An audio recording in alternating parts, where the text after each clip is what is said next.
கியாமுல் லைலுடைய தொழுகை எடுத்துக் கொள்ளுங்கள். மன் காம ரமதான ஈமானன் வஹ்திசாபன், யார் ரமதானுடைய இரவுகளில் அல்லாஹ்வை நின்று வணங்குகிறார்களோ ஈமானோடும் நன்மை எதிர்பார்த்தும் அவர்களுடைய முன் பாவங்களை அல்லாஹ் மன்னிக்கிறான்.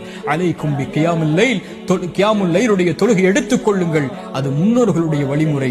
அல்லாஹ்விடத்தில் உங்களை சுத்தப்படுத்தும், உங்களுடைய ஈமானை உயர்த்தும், உங்களுடைய பாவங்களை அழிக்கும், உங்களுடைய உள்ளத்தை தூய்மைப்படுத்தும் என்று அல்லாஹ்வுடைய தூதர் ஸல்லல்லாஹு அலைஹி வஸல்லம் சொன்னார்கள். அல்லாஹ்வுடைய தூதர் ஸல்லல்லாஹு அலைஹி வஸல்லம் சொன்னார்கள், அல்லாஹ் ஒவ்வொரு இரவும் இந்த உலகத்திலே முதல் வானத்திற்கு இறங்கி வருகிறான். ரமதானில் மட்டுமல்ல, அல்லாஹ் ஒவ்வொரு இரவும் இறங்கி வருகிறான். இந்த ரமதானிலும் இறங்கி வருகிறான். வந்து கேட்கிறான், என்னை அழைப்பவர்கள் உண்டா? அழைப்பிற்கு பதில் கொடுக்கிறேன். மன்னிப்பை தேடுபவர்கள் உண்டா? மன்னிக்கிறேன். இடத்திலே தேவைகளை கேட்பவர்கள் உண்டா? அல்லாஹ் இந்த மூன்றுக்கும் நாங்கள் உரித்தானவர்கள். அல்லாஹ் சொல்லுகிறான், நான் மன்னிக்கிறேன், அந்த அழைப்பை ஏற்றுக்கொள்கிறேன், அவர்கள் என்னை அழைக்கட்டும் என்று அல்லாஹ் ஒவ்வொரு இரவும் முதல் வானத்திற்கு வந்து கேட்பதாக அல்லாஹ்வுடைய தூதர் ஸல்லல்லாஹு அலைஹி வஸல்லம் சொன்னார்கள்.